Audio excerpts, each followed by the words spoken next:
The massive doors of the War Council chamber opened with a deep rumble that echoed through the metal corridors of Nexus Prime. Kim Tae-ho stepped through first, his black diplomatic uniform simple and clean. Behind him walked Park So-min, her military jacket bearing no weapons or armor. Their footsteps were quiet on the polished floor. Around the circular chamber, 11 other species had already taken their places. Each delegate stood behind their assigned podium, and each one carried the traditional weapons of their people. The sight was both magnificent and terrifying. Commander Vorthak of the Krell stood tall on 6 insect-like legs. His 4 arms each held a different bioweapon that seemed to pulse with its own life. Sharp bone blades grew from his forearms, and acidic sacs hung from his belt. His compound eyes watched the humans enter with obvious suspicion. The ethereal mystic Lunara floated. Above her podium, her energy form crackling with contained power. Plasma constructs shaped like ancient swords orbited around her glowing body. When she moved, the air itself seemed to burn with cold fire. General Brocus of the Titans made the floor shake with each breath. The massive humanoid creature wore armor that looked like it could stop a starship blast. In his enormous hands, he held gravitational hammers that bent light around them. The weapons could crush planets if used at full power. Each species displayed their war heritage with pride. The Nyx showed their crystalline mind spears that could cut through thoughts themselves. The Vel carried energy whips that moved like living snakes. The Rokari had brought their famous stone-crushing clubs. Every delegate was armed according to the ancient laws of the Galactic War Council. Every delegate except the humans. Tai-Ho walked calmly to the human podium and placed his hands on the smooth surface. So-min stood beside him, her arms at her sides.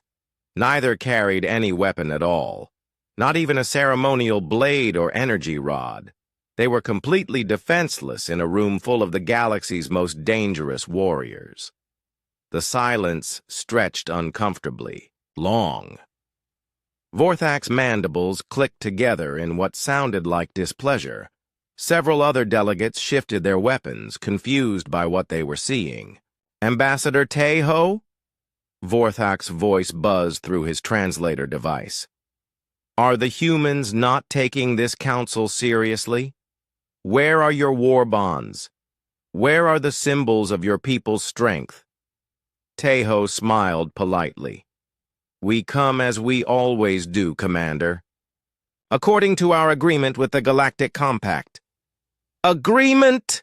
General Brocus's voice boomed through the chamber like thunder. "What agreement allows such disrespect? We face the Void Swarm, the greatest threat our galaxy has seen in 300 years. Yet you mock our traditions by arriving empty-handed." Mystic Lunara's energy form pulsed brighter. "The ancient ways demand that all council members show their readiness for war. How can you participate in war planning when you show no evidence of understanding war itself?" So-min stepped forward slightly. Her voice was calm and steady. "With respect to all present, humans are the only species granted exemption from the weapon-bearing requirement. This exemption was written into the Galactic Compact over 2 centuries ago." The chamber erupted in surprised murmurs. Many of the delegates had never heard of such an exemption.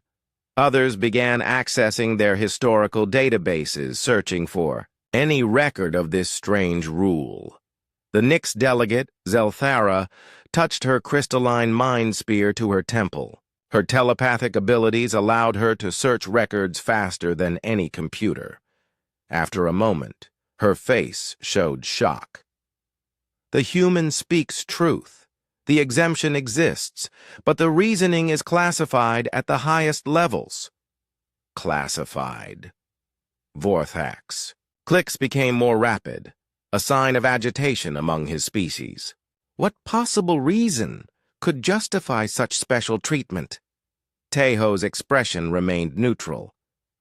The reasons were deemed necessary by those who made the decision. We follow the rules as they were written. General Brocus slammed one of his gravitational hammers against the floor. The impact created a small crater and sent shock waves through the chamber. This is absurd. How can a species participate in war councils without showing they understand the cost of war? Without proving they are willing to fight? Perhaps, So Min said quietly. The question is not whether we understand war, but whether we understand it too well.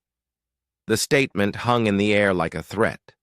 Several delegates exchanged glances, trying to understand what the human meant.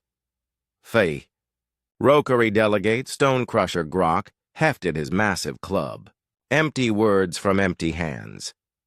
The Void Swarm does not care about your mysterious exemptions. They will devour worlds whether you carry weapons or not. Taeho nodded seriously. You are correct, Stonecrusher. The Void Swarm is indeed a terrible threat. That is why we are here, to help plan the defense of our galaxy. Help? Vorthak's voice rose to a higher pitch. What help can the weaponless provide to the armed? What strategy can come from those who show no strength? The question seemed to amuse Taeho, though he tried to hide his smile. Sometimes the most effective strategies come from those who think differently about strength. Mystic Lunara drifted closer to the human podium. Her energy weapons traced patterns in the air around her. You speak in riddles, human. This council requires clear thinking and direct action. The Void Swarm grows stronger each day while we waste time on mysteries. There is no mystery, So Min said. Only different ways of seeing the same problem. She gestured to the chamber around them. Each species here brings weapons that represent their greatest strengths. Bioweapons, energy constructs, gravitational technology, mental tools, crushing power, all impressive, all designed to destroy enemies. Her gaze moved slowly around the room. But what if the greatest strength is not having weapons at all? The statement caused another wave of confused murmurs. Several delegates seemed offended by the suggestion that being weaponless could be superior to their ancient war traditions. General Brocus raised both his hammers. Impossible! Strength comes from power. Power comes from weapons. This is the way of all intelligent species. All species except one, Taeho said quietly. The chamber fell silent again. The weight of unspoken implications filled the air. Every delegate stared at the two humans who stood calmly before them, completely unarmed, yet somehow radiating a confidence that seemed impossible. Zelthara touched her mind spear again, trying to probe the humans' thoughts, but their minds were surprisingly difficult to read. Not because they were protected, but because their thought patterns were unlike anything she had encountered before. Their brains seemed to be constantly analyzing everything around them in ways that made no sense to her telepathic abilities. The council will proceed, announced the central AI that managed the station. All delegates are present and properly equipped according to their species agreements. But as the formal session began, every non-human delegate found themselves distracted. They kept looking at the empty hands of the humans, trying to understand what they were missing. The ancient laws were clear about weapons being required. Yet an exception had been made centuries ago for humanity alone. What made humans so different that they alone could be trusted to attend war councils without weapons? And why did that exemption feel more like a warning than a privilege? The questions would soon be answered, but the answers would change everything the galaxy thought it knew about war, strength, and the species called humanity.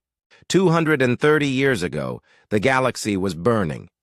The Harvester fleet had arrived without warning, their mechanical ships appearing in star systems across the spiral arm like a plague of metal locusts. They consumed everything: planets, ships, space stations, even the energy from dying stars. Nothing could stop them. Lee Dong-soo stood in the original War Council chamber on the old Nexus station, feeling very small among the gathered alien delegates. Humanity had only joined the galactic community 15 years earlier. They were still considered a minor species, primitive compared to the ancient civilizations around them. Unlike today's council, back then humans were required to bring weapons like everyone else. Dong-soo carried a simple plasma rifle, standard military issue, from Earth's fleet. It looked pathetic next to the bio-cannons of the Krell or the reality-warping devices of the Ethereals. Fleet Commander Choi Yun-ji stood beside him, her own weapon a basic energy sidearm. She felt the weight of the other species' doubt. The Rokari barely acknowledged their presence. The Vel seemed to consider humans little more than clever animals. Even their allies treated them like junior partners who might be useful for simple tasks. "The Harvester Prime has taken the Kepler system," announced General Brocus, his voice shaking the chamber. 3 billion Nix lost, 17 industrial worlds stripped bare. Their metal fleet grows stronger with each victory. The assembled delegates murmured in fear and anger. The Harvester machines were unlike any enemy they had faced before. They learned from each battle, adapted to every weapon, grew stronger from every defeat they inflicted. Commander Vorthak's bioweapons pulsed with agitation. "Our bio-destroyers were useless against their metal shells. They analyzed our acids and developed immunity within hours."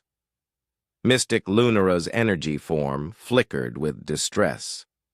"Our plasma constructs barely slowed them. They absorbed the energy and used it to power their own weapons." One by one, each species reported the same story. Their greatest weapons, developed over thousands of years, were being turned against them by an enemy that learned faster than they could adapt. "What do the humans suggest?" asked Stone Crusher Grok, his tone making it clear he expected little of value. Dong-soo looked at Yunji, then stepped forward. "We need to think differently about this problem." "Think differently?" Vorthak's mandibles clicked dismissively. "This is war, human. Not a thinking exercise. We need weapons that can destroy them faster than they can adapt." "But that is impossible," Yunji said quietly. "They adapt to any weapon within hours. So the answer is not better weapons. The answer is no weapons at all." The chamber erupted in angry protests. Several delegates raised their weapons threateningly. The idea of facing the Harvesters without weapons seemed like pure madness. "Silence!" General Brocus slammed his gravitational hammer, cracking the floor. "The humans speak nonsense. Without weapons, we are defenseless." "Are we?" Dong-soo asked. He gestured around the chamber. "This station has life support systems, gravity generators, power conduits, emergency bulkheads, atmospheric controls. The Harvesters have ships with hulls, engines, communication arrays, processing units. Everything is a tool if you know how to use it." Before anyone could respond, alarms began screaming throughout the station. Emergency lights bathed the chamber in red. The station's AI announced in a mechanical voice, "Harvester infiltrator units detected. Multiple breaches. All delegates to emergency positions." Through the chamber's main doors burst 6 Harvester drones. They were horrifying to see. a mixture of stolen organic parts and cold machinery. One had Krell bioweapons grafted to its arms. Another moved with stolen Vel energy whips trailing behind it. They had taken the best parts of every species they had defeated and made themselves stronger. The delegates immediately raised their weapons and began fighting. Vorthak's bioacids splashed against metal shells that had already adapted to resist them. Lunara's plasma constructs were absorbed and redirected back at her. Grok's massive club shattered against armor plating made from compressed Rokari stone. The harvesters were winning easily. They had seen all these weapons before, analyzed them, prepared for them. Each attack was countered perfectly, each strategy anticipated. But then something unexpected happened. Yunji did not raise her weapon. Instead, she ran to the chamber's control panel and began typing rapidly. Dongsu did not fire his rifle.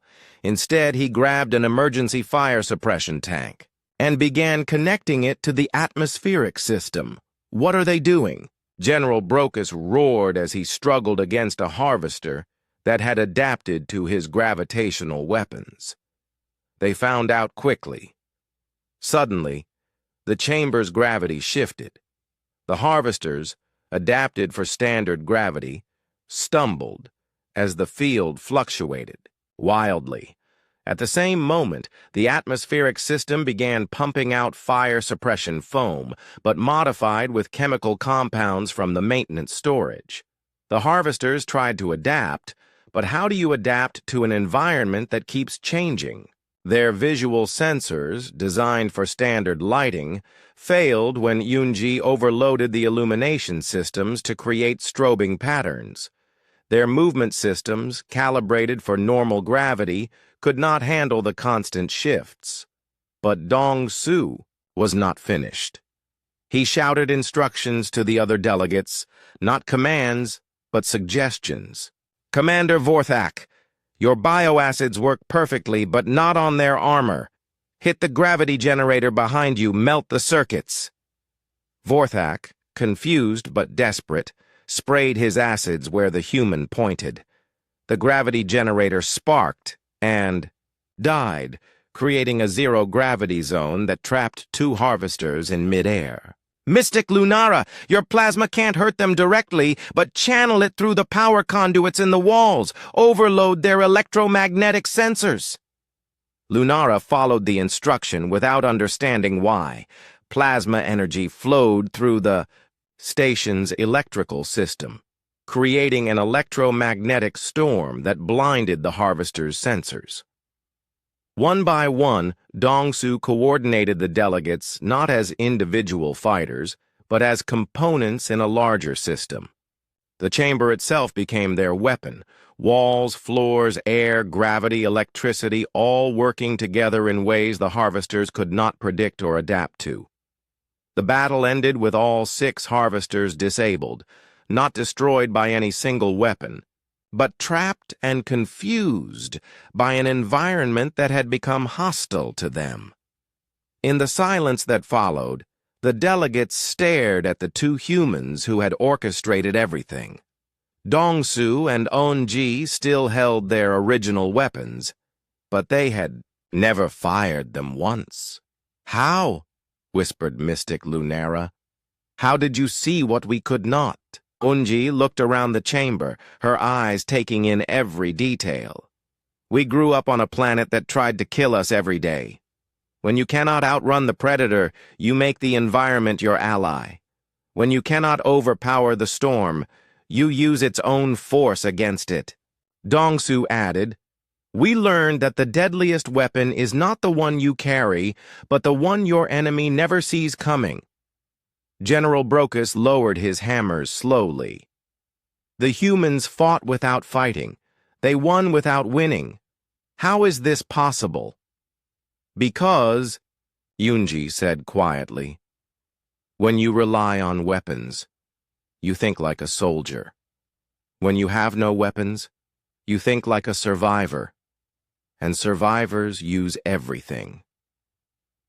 The chamber was quiet except for the hum of damaged systems repairing themselves. Every delegate was thinking the same thing. If humans could do this while they were still considered a minor species, what might they become as they grew stronger?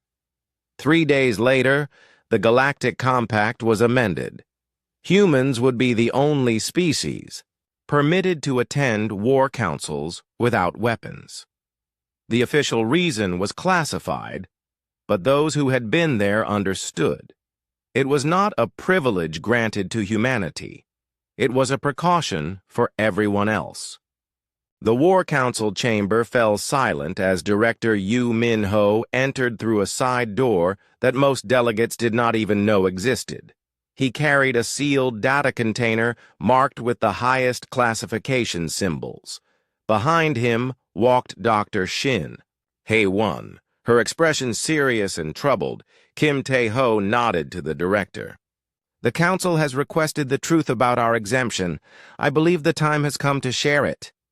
Director Yu Min-ho placed the data container on the central table.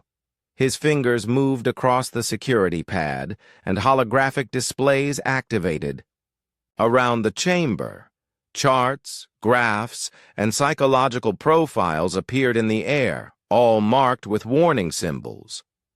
"What you are about to learn has been classified for over 2 centuries, the director said. "The reason humans are permitted to be weaponless in war councils is not what any of you think." Commander Vorthak leaned forward, his compound eyes focused on the floating data. "Explain this mystery, human. Why should your species be different from all others?" Dr. Shin Hae-won stepped forward.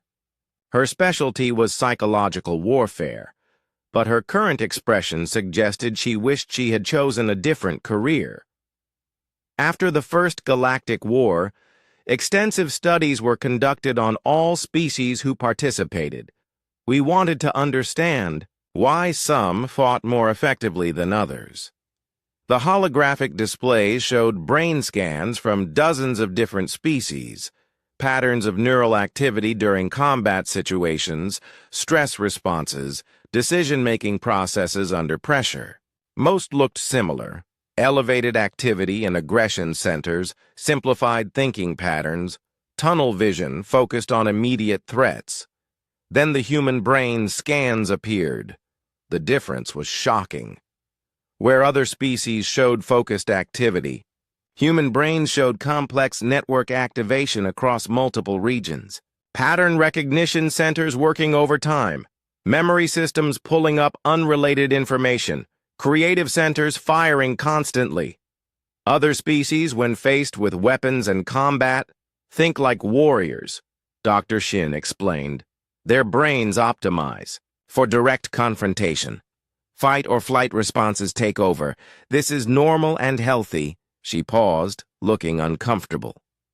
Human brains do something different. When faced with combat situations, especially when they lack weapons, their cognitive patterns change dramatically. General Brocus raised one of his gravitational hammers. Change how? What do human minds do that ours do not? The displays shifted to show comparative analysis. The numbers were disturbing. Human pattern recognition increased by 340% in combat situations. Their spatial reasoning expanded exponentially. Most alarming, their ability to see connections between unrelated objects jumped to levels that bordered on the supernatural. When humans are unarmed, Dr. Shin continued, they do not become helpless. They become something far more dangerous. Their minds begin cataloging everything around them as potential weapons. Not just objects, everything. The air pressure, gravity fields, other people's psychological weaknesses, social dynamics, structural vulnerabilities. Mystic Lunara's energy form flickered nervously. You mean they think tactically? No, Tae-ho said quietly. We think strategically. There is a difference. Zelthara, the Nyx telepath, had been silent throughout the presentation. Now she spoke, her voice filled with unease. I have touched human minds during this council session. What I sensed, it was disturbing. She looked directly at Tai-Ho and So-Min. Your minds are constantly analyzing. Right now, as we speak, you are mapping every weakness in this room. The structural support beams that could be compromised, the atmospheric systems that could be modified, the psychological pressure points of every delegate present. So-Min nodded calmly. That is correct. The admission sent a wave of shock through the chamber. Several delegates raised their weapons instinctively, then realized how pointless the gesture was. But why? Demanded Commander Vorthak. Why think of us as weapons to be used? Because, Tai-Ho explained, that is how human minds work when they feel threatened. We evolved on a world where everything was trying to kill us. Plants, animals, weather, geology, our entire planet was hostile. So we learned to see connections that other species miss. Director Yu Min-ho activated another display. This one showed simulation results from war games conducted over the past 2 centuries. The data was classified, but the conclusions were clear. In every simulation where humans were given weapons, they performed adequately. No better than most species, sometimes worse. But in simulations where humans were stripped of weapons, he paused. The results were so disturbing that we classified the entire project. The simulation videos played in the holographic displays. Human test subjects placed in combat scenarios without any equipment. At first, they seemed helpless. Then something changed. They began using the environment, manipulating their opponents, turning entire battlefields into weapon systems controlled by pure tactical thinking. In one simulation, a single unarmed human defeated an entire squad of armed Krell warriors by convincing them to fight each other. In another, a human turned a simple asteroid mining station into a directed energy weapon powerful enough to destroy a battleship. The conclusion was unavoidable, Dr. Shin said. When humans have weapons, they think like soldiers. When humans lack weapons, they think like gods of war. General Broca set down his hammer slowly. You are saying that making humans weaponless makes them more dangerous, not less? Exponentially more dangerous, Director Yu confirmed. A human with a gun is a soldier.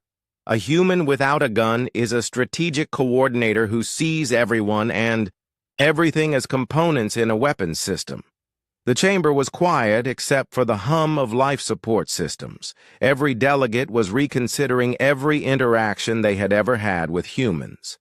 How many times had humans made suggestions that seemed helpful?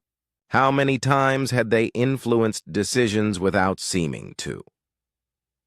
Stonecrusher Grok voiced what everyone was thinking. How long have humans been manipulating the Galactic Council? Tai-Ho's expression did not change. We prefer the term strategic, positioning. And the answer is, since the day we joined. The admission was like a physical blow. Zelthara's telepathic abilities allowed her to sense the immediate panic that rippled through the chamber. Every species began reviewing their memories, looking for signs of human manipulation. The seating arrangements in council chambers, So-Min said conversationally, suggested by human efficiency experts. The timing of council sessions, recommended by human psychologists to optimize decision-making. The communication protocols between species, designed by human linguists to reduce misunderstandings. She smiled, and for the first time, it looked genuinely dangerous. We have been preparing for threats like the Void Swarm for 2 centuries. Not just military preparation, strategic preparation, positioning every species, every alliance, every resource for maximum effectiveness when the time came. Commander Vorthak's bioweapons pulsed with agitation. You manipulated us. Used us. We coordinated you, Teho corrected. Just as we coordinated the chamber systems during the Harvester attack. The difference is that now you know it is happening. The weight of realization settled over the chamber like a heavy blanket. Every delegate understood now why humans were kept weaponless. It was not a privilege or a sign of trust. It was a containment protocol. When humans carried weapons, they were just another species. When humans were unarmed, they became strategic coordinators capable of turning entire civilizations into components of a larger plan. Director Yu Min Ho sealed the data container. This is why the exemption exists, not to honor humanity, but to limit the damage we might do if we ever decided you were enemies instead of allies. The implications hung in the air like a threat. Every species present was reconsidering their relationship with humanity. They were allies, but were they partners, or were they simply pieces on a game board that humans had been arranging for centuries? The answer would determine not just how they fought the Void Swarm, but whether the galaxy would survive what came after. The alarms screamed through Nexus Prime with a sound that chilled the blood of every species present. Emergency lights bathed the War Council chamber in pulsing red as the station's AI announced the words everyone had feared. Void Swarm contact. Multiple breach points detected. Station defenses failing. Through the massive viewing windows, the delegates could see the enemy approaching. The Void Swarm ships looked like living darkness, their hulls seeming to absorb light itself. They moved in perfect coordination, like a single organism with 1,000 bodies. Commander Vorthak's bioweapons writhed with nervous energy. How did they find us? This station is supposed to be hidden. They followed our communications, So-Min said calmly, watching the approaching swarm. We have been sending strategic data across the galaxy. They traced the signals back to their source. General Brocus raised his gravitational hammers, their power fields distorting the air around them. Then we fight them here, all species together. The station's defensive systems are designed for normal enemies, Mystic Lunara observed, her energy form crackling with tension. The Void Swarm consumes energy itself. Our weapons may only make them stronger. Through the chaos of alarms and shouting delegates, Teho walked calmly to the chamber's central console. His fingers moved across the controls with practiced ease, calling up schematics of the entire station. Zhang Wu-Jin, the human engineering specialist, appeared on the communication screen. Wu-Jin, I need a complete analysis of all station systems, Teho said. Life support, power grid, structural integrity, atmospheric controls, gravity generators, communication arrays. Everything. Everything? Wu-Jin asked, already working at his console. Sir, the Void Swarm will be docking in 12 minutes. Should we be evacuating instead? No evacuation, Teho replied. We are exactly where we need to be. Ko Yuri, the human communications officer, broke into the channel. Sir, I am detecting Void Swarm infiltrator units in sections 7 through 12. They are moving toward the central core. So-Min turned to address the assembled delegates, who were preparing for a traditional battle.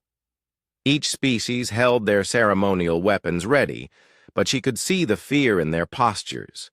They knew their normal tactics would not work against an enemy that fed on energy itself. Put down your weapons, she said. The command shocked everyone into silence. Even the alarms seemed quieter for a moment. Put down your weapons, So-Min repeated. You will not need them. Madness, roared General Brocus. Face the void swarm unarmed? This is suicide. No, Tae-ho said, studying the station schematics that now covered every screen in the chamber. This is strategy. His eyes moved across the displays, taking in every detail of the station's layout.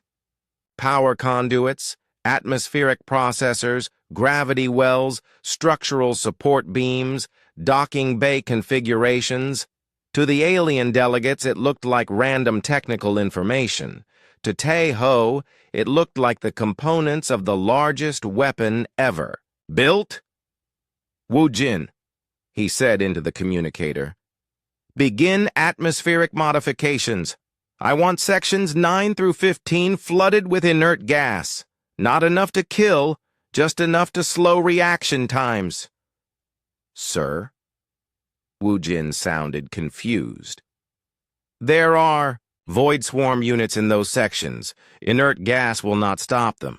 It is not meant to stop them. It is meant to herd them.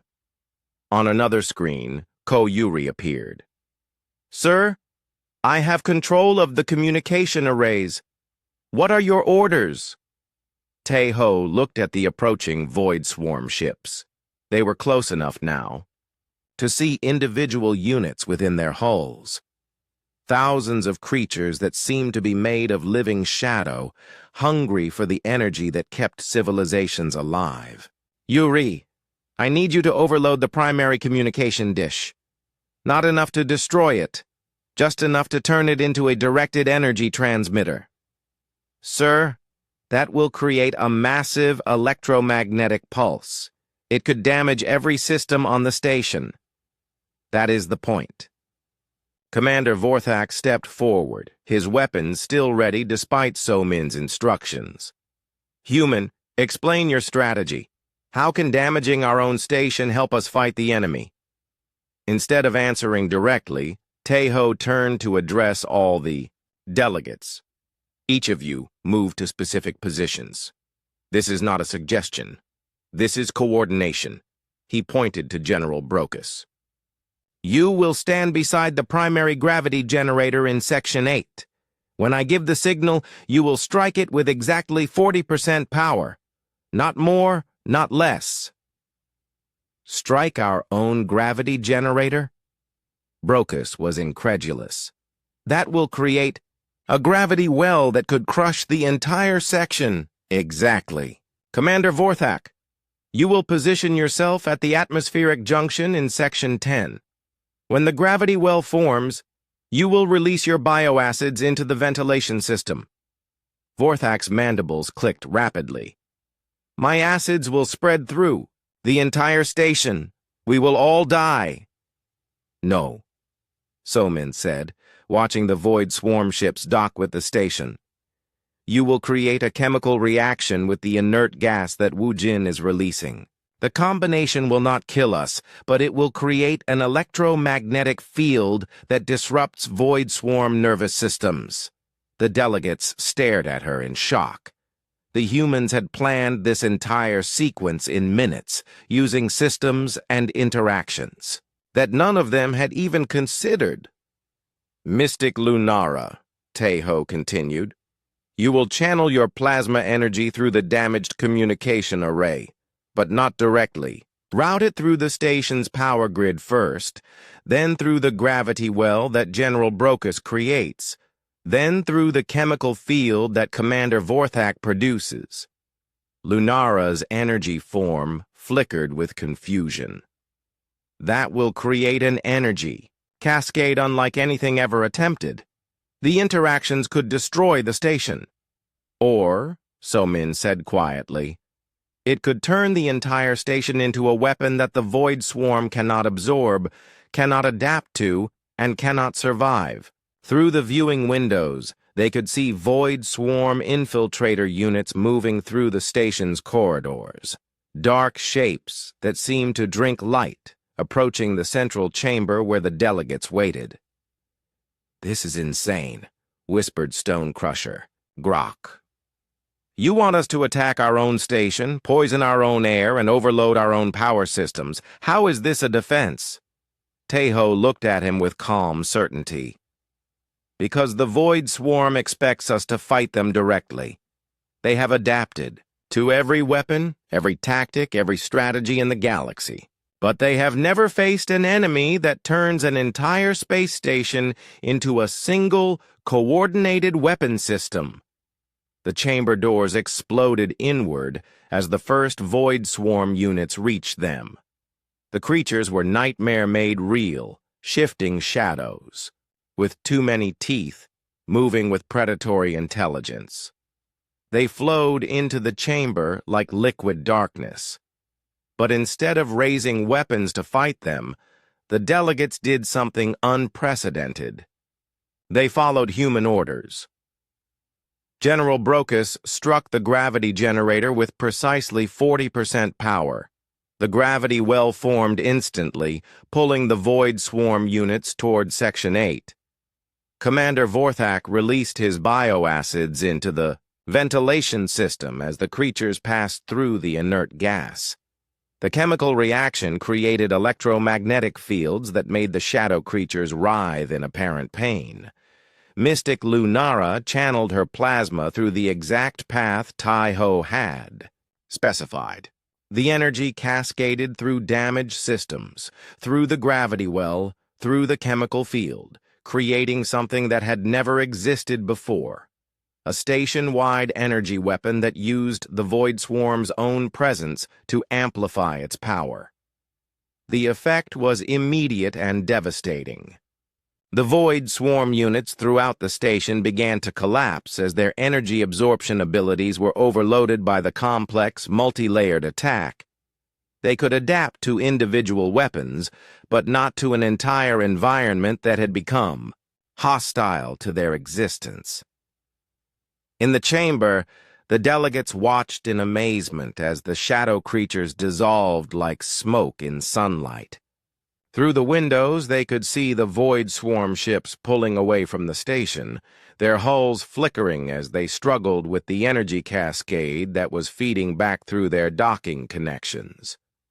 Within minutes, the entire swarm was retreating, unable to process the station weapon that the humans had created from nothing more than standard systems and strategic thinking.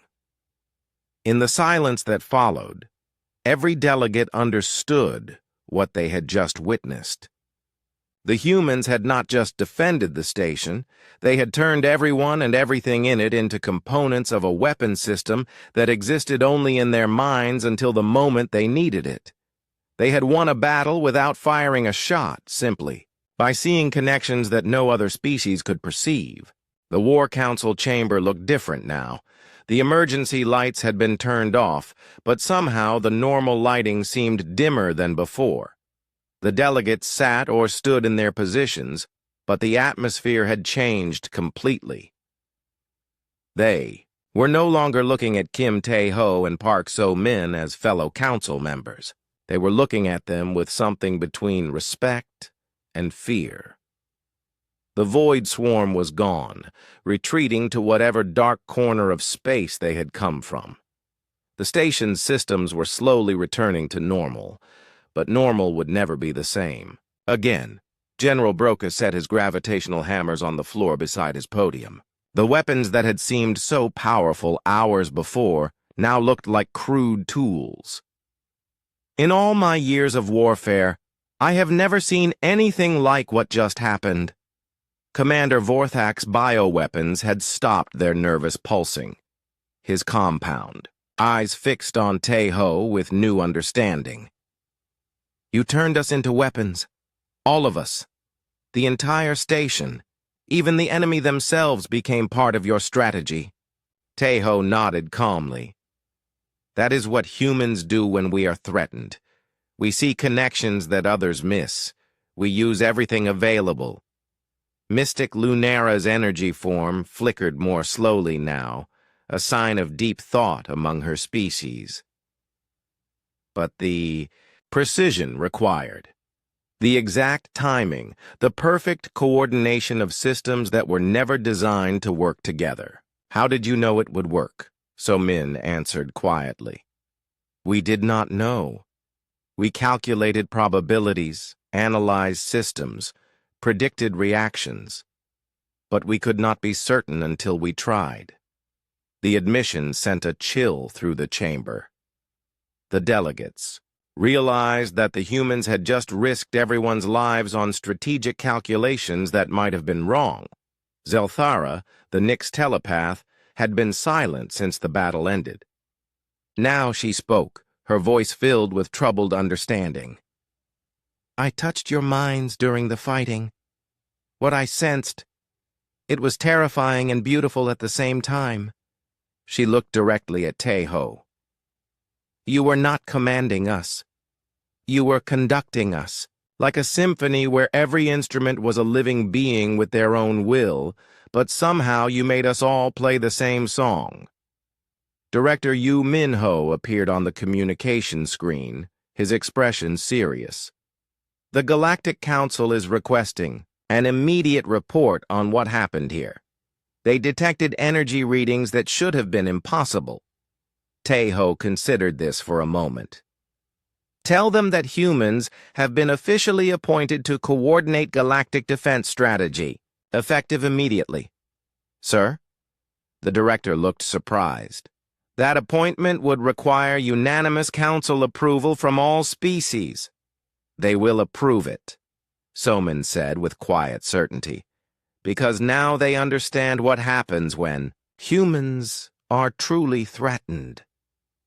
Around the chamber, the delegates were indeed nodding slowly. They had seen what human strategic thinking could accomplish when focused on a real threat.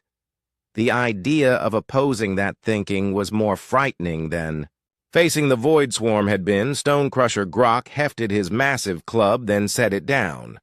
For generations, my people have believed that strength comes from the power to destroy. But you showed us something different. True strength comes from the power to create.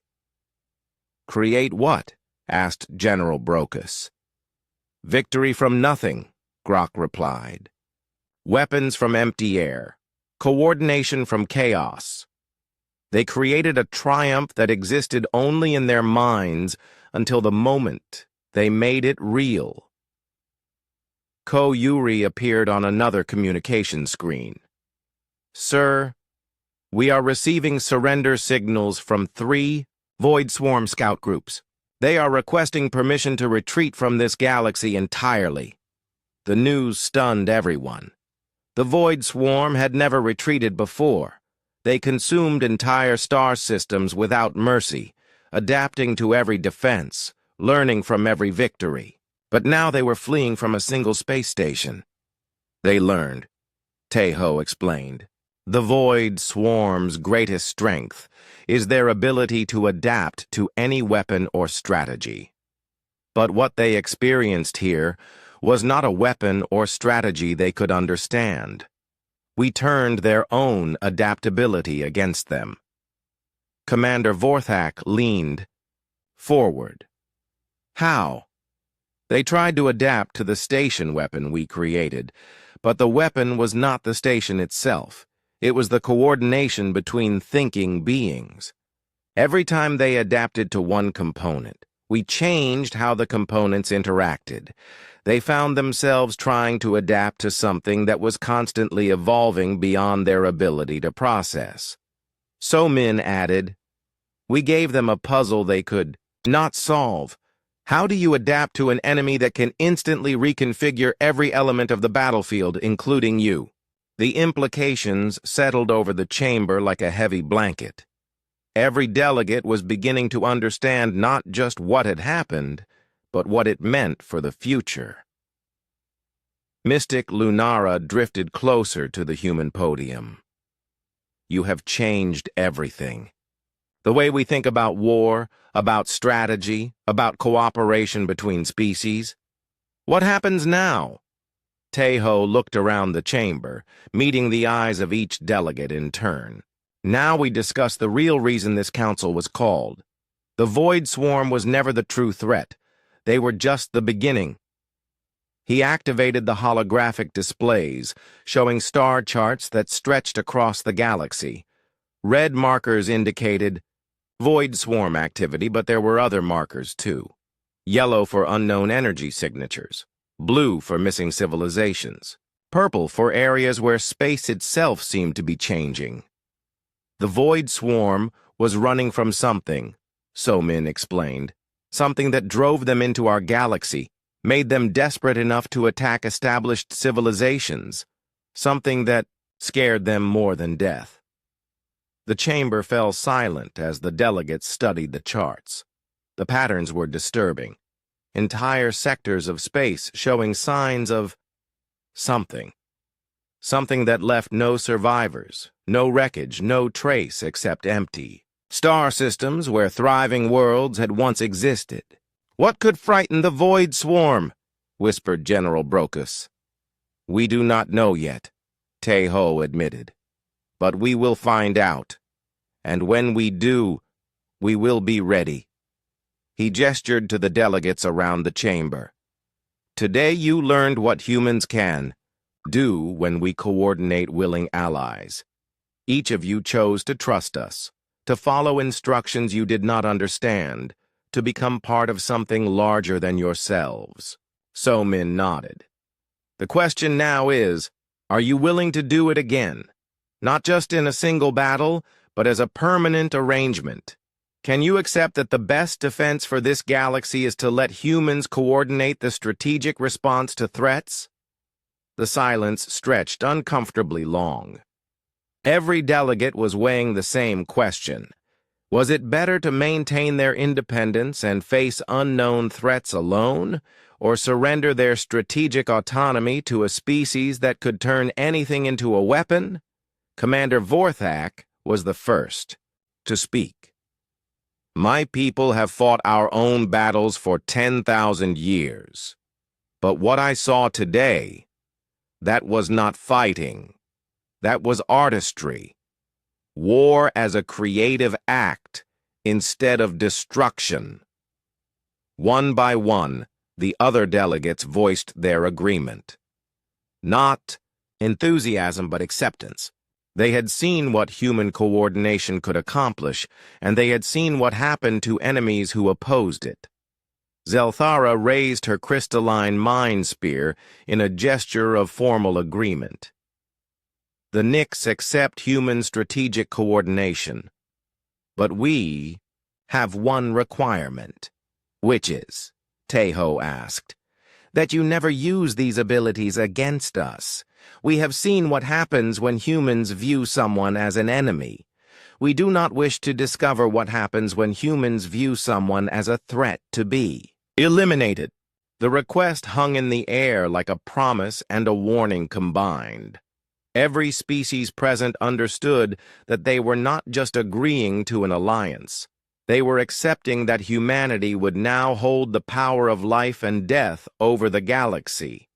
But they had also seen what happened to those who threatened humanity's allies, and as they looked at the retreating Void Swarm on the displays, they realized that being humanity's enemy was a fate worse than death.